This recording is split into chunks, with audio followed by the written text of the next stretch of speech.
Hey everyone, so today's video will be a little bit different because I have not been here for quite some time. It's been a couple weeks, I believe. And I wanted to talk to you guys because since January, I've been telling you it's been hard to film, there's been a lot going on, and I've never really explained that. So one, you'll notice that this is not my house. This is not where I normally film. That's because I no longer live with the roommate that I've always spoken about. And we're going to kind of talk about that, talk about why it was difficult for me to film in the last 6 months, and where I'm at now and what's been going on. So, hopefully, I'll be back on track talking about some of the things that have been going on lately. So if this isn't really something you want to hear, I'll see you in the next one. Hopefully my next video is going to be kind of getting all the creep show art stuff together and talking about it. And if you do stay for this one, thank you. I appreciate having you here. So we're just going to jump into it. Okay, so I'm going to try to keep the majority of this short, but I've never thought about being a story time type channel. But I do think there's enough, there's definitely enough stories there for me to do one of those old style, my roommate from hell type storytime videos. So we might dive into that at some point. But basically, in the last 6 months, I moved in to my house in January with my roommate, and we're just going to call her Becky, okay? So me and Becky have known each other for over 10 years, longer. I actually went to school with her younger sister. We ended up hanging out through mutual friends. We got pregnant around the same time. We got married around the same time. We had our first kids around the same time. I later, obviously, did not have any more kids. She had 2 more. Point is, we've been friends for a long time. Her and her first husband, well, technically second husband, they divorced. My husband passed away years later. She had been with someone else, and they split up. So that's kind of how the whole moving in together thing started. She and her baby's father had split up. So she asked me to move in with her. The agreement was we would move into this house, which her mother did own. Her mother bought her this house because that's just kind of what her mom does. This isn't the first time. Also, I should note, this is not the first time we lived together. We've lived together twice in the past, but that was also when I was with my husband and she was with her second husband both times. So we always kind of had a buffer in between us to keep any arguments from happening or anything, because we do butt heads. And so this time it was just a completely different experience. But her and her baby's father had split up. Her mom buys her this house. It's the second one she's ever bought her, just to, here, don't live in my house. Here's a house. But the agreement was split everything down the middle. Okay, so we each paid rent, supposedly. I paid my rent. We had 4 bills altogether each month, so we would each take 2 each month, and then we'd flip-flop them, so neither one of us were paying more than the other. We were completely even on how much we were paying. And then, because she gets a substantial amount of food stamps, because let me make this clear, my roommate did not work. She had no job. She was receiving a Pell Grant to go to school. She just stayed at home, and she took 1 class per semester. So it's not like she was really in school. She was just kind of online every once in a while. And I worked. Most of you know I worked, which we're going to get into that in just a minute. So because she got a substantial amount of food stamps, her job was to put food in the house. Mine was to provide all household items out of pocket. So that includes toilet paper, paper towels, dish detergent, laundry detergent, just anything you need for a house, that was on me. So everything was split down the middle, and I agreed to this because this was supposed to be our house. As time went on, it was very clear to me. Oh, and I'm interrupted. Hold on. Sorry about that. My kid is just, you tell her you're filming, she knocks on the door. Anyway, so basically that was the agreement, and over time it became very apparent to me that this was her home and I was just living in it, which did create some tension and issues, which there's a lot more to that, but there's no point getting into all that. But over the last month in particular, everything became an issue. And, of course, her mother had bought this home. Of course, I would be the one to move out, but it was my understanding, because her and her mother asked me to live there and asked me to be a roommate, that as long as I was paying half of everything, that I would get the respect of it being half my house. But like I said, it turned into more of, this was her house, this was her home, and I was just kind of renting a room, except for I was paying half of everything. So within the last month, there were some kind of back and forth issues, and me finally expressing that I felt as though she had no respect for me. Even down to, and like I said, I'm not going to get into everything because it was a lot, but even down to not even knocking on my bedroom door. Like, I never went to her bedroom. I never messed with her. If she went to her room, she's in her room. But she would just bust into my room, no knocking, no nothing, and just things like that. And there was a lot of issues with the kids. She had 3 to my 1. I was expected to just watch her kids whenever. So those things started building up, and I started expressing how I felt about it, And I finally, about a week before all this, or 2 weeks before all this began, I finally expressed to her, look, obviously this is your house. Obviously, I'll be the one to leave.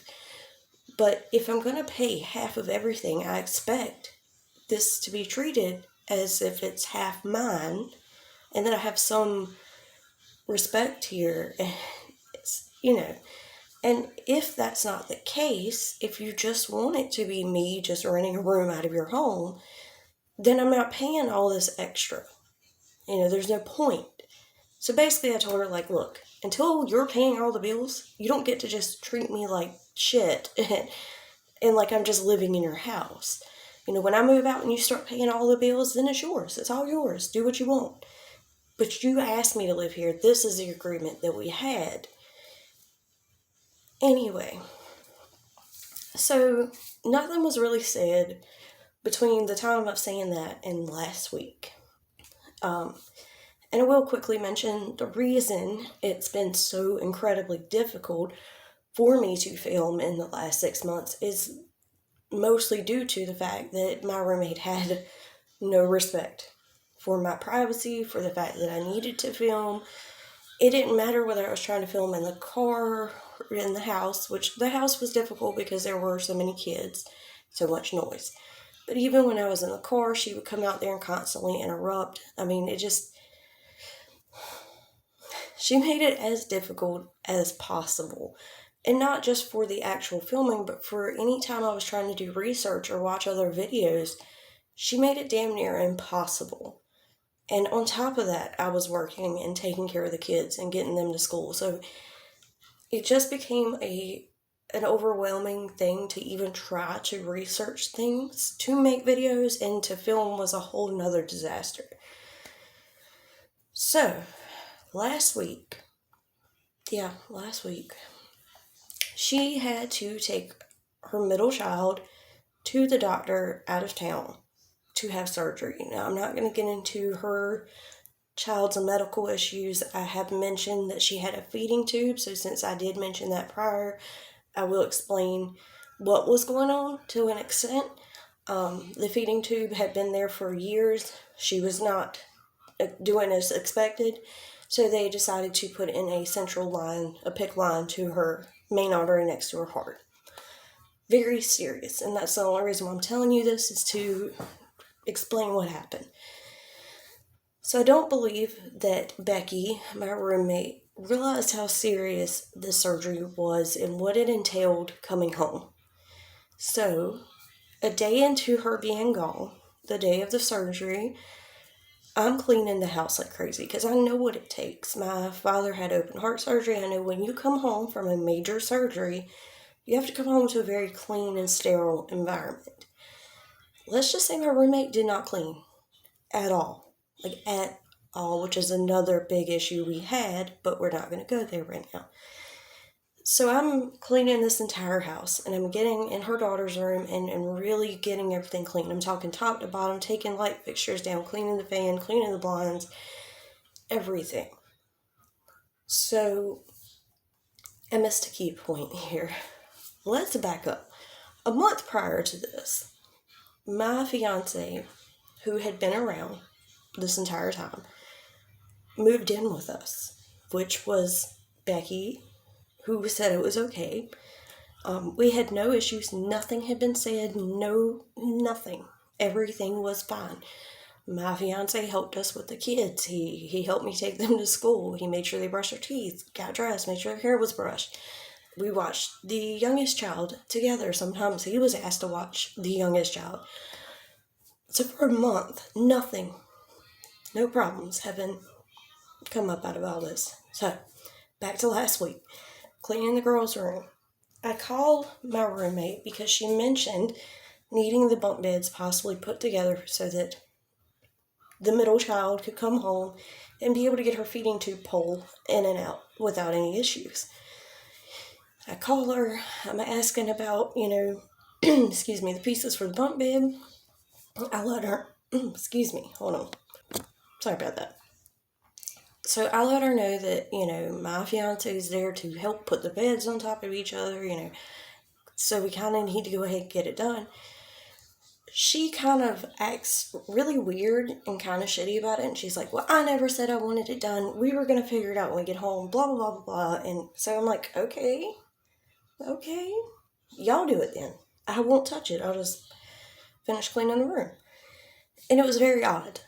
The idea of trying to do all this when the child's home from surgery seems absurd because at this point, we have now found out that she doesn't just come home from surgery.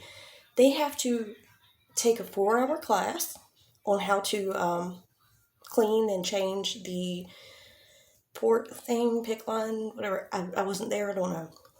But not only that, the hospital sends home a nurse because now this child has to be hooked up 16 hours a day. And caring for this thing is a lot more work and a lot more serious than Becky thought it was. And now it's important to note, Becky's mom was the one who took her there. She's also the one who had to, because 2 people had to do that class. She's the other person that had to do that class before the child was even allowed to come home. So they're still waiting on permission to come home. And now they're notified that you're coming home with a nurse. So keep in mind, house had been an absolute mess. Not a great place for a kid coming home needing a sterile environment. The older child and middle child shared a room, so there's not enough space. So on and so forth. Which is what I was at home trying to plan for. But immediately after the phone call about the bunk beds, I get a message from Becky saying that she really wasn't comfortable with my fiance being there while she wasn't there. Now, keep in mind, I've been living there 6 months. He's been around the whole 6 months. He's been living at the home with us for over a month. So, what the fuck, right? Needless to say, my response was somewhere along the lines of, what the actual fuck? Like, when? How? Why? Since when? You weren't uncomfortable with him watching your youngest child. You weren't uncomfortable with him helping me take your children to school, get them ready. You've never been uncomfortable. So what the fuck are you talking about? Also, she mentioned her mother had come by the day before, and I already had a feeling something wasn't right. Because her mom stops by the house because my roommate's bright idea. There's so much. I'm so sorry. I feel like I'm just trying to remember it all. My roommate 2 days before taking her daughter to have surgery, which she knew she was going to be out of town for at least 5 days, bought a kitten, tells me, hey, my mom would freak out if she knew it was mine, so I'm just going to tell her it's yours. And also, because you have a cat and all the cat things, my kitten's just going to use your cat litter box, your cat food bowl, water dish. Tells me this. Not once asked, but that's how things work. So 2 days before this phone conversation and her being uncomfortable, her mother shows up to get the information about Jessica. Oh, I'm going to have to cut that out. About her cat. It doesn't matter because none of you are going to figure out who this is, so whatever. Becky, let's just pretend I never said that. Becky's cat. So I'm like, okay, first of all, it's Becky's cat, right? Where did that come from? When she leaves the house. Now, keep in mind, this was the first time since I've lived there that I had no one there. No kids, nobody. So, one of the rules had been no smoking in the house. I lit a cigarette right in my room, had the window open. It just happened to be the one time her mom came over. But that wasn't the issue on the phone. So Becky's mom calls her. Becky calls me. Or actually, I called her, asking, hey, how'd your mom know the cat was yours? Anyway, just trying to keep the same story, So on this phone call, she tells me that her mother said someone must have been going through hers and her child's room because the doors were open. And at this point, first of all, I've never went into her room, Becky's, but the doors were left open. So I knew right then something was off, something wasn't right, because I've known these people for over 10 years and I've never done anything wrong or anything to make them feel as if I would do anything wrong. So to say that someone was going through her room just because a door was left open didn't make any sense. But I reassured Becky that, the doors were left open. I didn't push the issue. And of course it was mentioned that my room smelled like smoke. So I was like, great. But that was on me, okay? So back to the feeling uncomfortable conversation. Obviously, I messaged her back and I'm like, what the actual hell are you talking about? And then that leads to a whole other conversation about how she never said it was okay for him to live there, which was a complete and utter lie because her exact words to me and then to him separately, because he needed a place to go, was, oh, you're Nicole's fiance and I would never let you be on the streets. And I really, I like you and you're here all the time anyway. And I really like to have a man in the house. It makes me feel good. She said that to me and to him at 2 different times. So for her to send me a message and say, well, I never really wanted him to live there. I just figured you were going to do it anyway. What in the last 10 years has ever made you feel that I would just do it anyway without your permission? You live there. You pay half the bills, supposedly. What makes you think that I would ever think that it was okay to just tell him, hey, I know she doesn't want you here, but just move in. What is she going to do? No, I would never. So this whole conversation's got me like, what the fuck? And I already kind of knew. I'm like, okay, something's up. I'm getting kicked out. I knew this because past experience. The second time my husband and I lived with her husband and her, it was in the first home that her mother had purchased for her, and we had lived there for about a month and a half, and things had been great, no issues whatsoever. And then one day we get a message saying that, oh, by the way, Becky's mom wants y'all out, so y'all got to go today. No reason, no explanation, you're out. And her mom liked my husband. She doesn't like my fiance because she doesn't know him. So I kind of already knew, like, this is going to go south real quick. So I tell my fiance doesn't understand. He's like, why would anybody do that? This makes no sense. And I'm like, you just don't know them. Becky and her mom have done this shit in the past. And it doesn't, at the time I didn't really know for sure what it was, but I told him, I was like, I feel like we're going to have to dip. We're going to have to find somewhere to go.